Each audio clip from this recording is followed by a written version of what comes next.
Адахан Кимсанбаевич, сурооңуз болсо бериңиз. Адахан Кимсанбаевич, микрофон бериңиз. Рахмат, Мадумар бүтүн Кыргызстан. Менимче комитеттин төрагасы жооп береби же демилгечи жооп береби билбейм.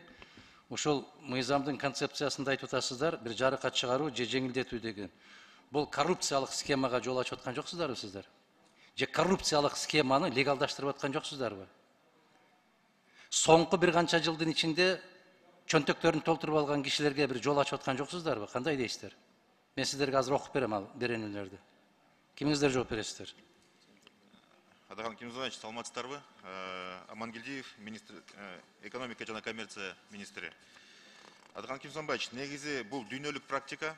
Бул дүйнөлүк практика негизинде иштелип чыккан документ. Негизи бул экономикадагы көмүскөдө жүргөн мүлктөрдү ушул экономикага жүгүртүүгө киргизүү тууралуу багытталган мыйзам долбоору. Şu dünölük praktika degенди койсоңор да. Жакында биз жаңы салык кодексинин редакциясын кабыл алдык. Анын ичинде өзүңүздөр билгендей, эмки жылдан баштап бизде жанагы бардык жарандардын декларация бергенге даярдоо алкагында да жазалган бул мыйзам долбоору. Урматтуу кесиптештер, şu dүйнөлүк практика дегенден биз качышыбыз керек. Калп эле şu dүйнөлүк практика деп коебуз. Dүйнөлүк практикада Кытай соңку мезгилдерде мыйзамсыз мүлктү менчиктештирип алгандыгы үчүн эчен атка минерлерди өмүр бою сотко тартты. Атуу өкүмүнө берди.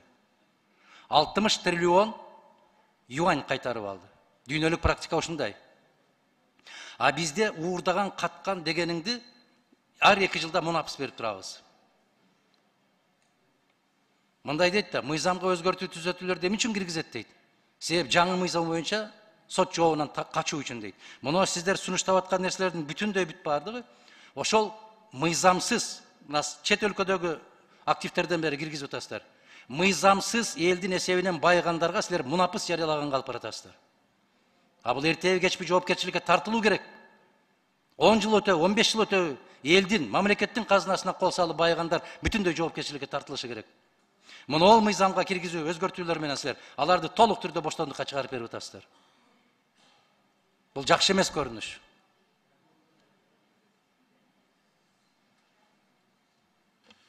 Ким жооп берет? Адахан Кимзанович, негизи эгерде мыйзамды карай турган болсоңуз, кичине туура эмес багыт калып баратасыз. Анткени биз мүлккө гана мунапыс берип атабыз. Эгерде кылмыш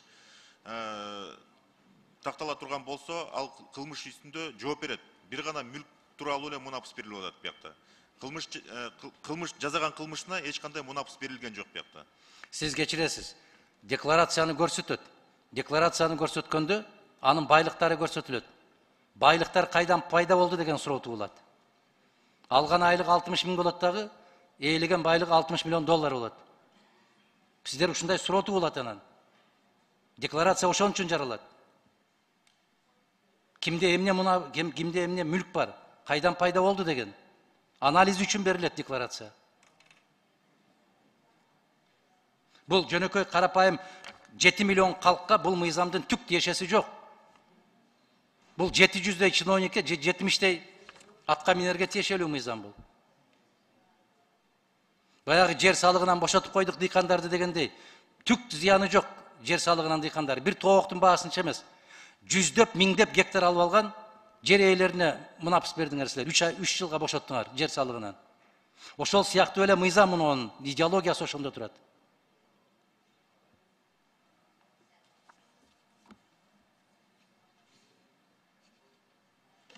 Адахан Кимсанбаевич, негизинен кайра декларацияда туура эмес багыт калып баратасыз. Анда сиз туура багытын түшүндүрүңүзчү. Түшүндүрүп берейин. Декларация негизи бул жыйынтык. Эгерде кандайдыр бир операциялар жүрө турган болсо, ал тууралуу бардык отчеттор сакталат. Декларация бул сводный бир эле гана ушул мүлктү бере турган мүлктүн эмеси. А бирок декларация жок болсо дагы анын алкагында калган ишмердүүлүк толугу менен сакталат да. Ал бухгалтерский баланстын ичинде отчеттордо бардыгы эле сакталат. Ошон үчүн сиз кичине туура эмес. Анда министр мага жооп бериңиз. Бир атка минер заңкайган заводду менчиктештирип алды. Кантип менчиктештирди? Декларацияда турат, ал менин менчигим деп. Кантип менчиктештирди? Ким сурайт аны? негизинен приватизациянын алкагында жүргөн иш ал башка иш. Эгерде приватизация кандай туура жүрдүбү же туура эмес жүргөнү ал укук коргоо органдары иликтейт аны. Биз гана бир гана мүлктү легалдаштыруу жана ошону оборотко киргизүү тууралуу эле бул мыйзам долбоор. Мен ушуну айтып атам мен.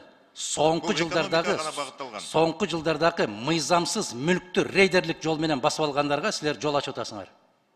Биз жол ачкан жокпуз. Эгерде андай кандайдыр бир рейдерлик мыйзамсыз иштер боло турган болсо, укук коргоо органдарынын иликтөөгө толук укугу бар. Эч бир мыйзам же жол жаппайт буга, же кандайдыр тоскоолдук кылбайт. Сиз айтыңызчы, Кыргызстанда канча менчик мыйзамсыз менчиктештирилди деп жоопко тартылды? Канча киши? Ал боюнча маалыматым жок экен. Барекелде. И болбойт дагы силерде андай нерсе. Себеби аны карапайым калк менчиктештирген жок.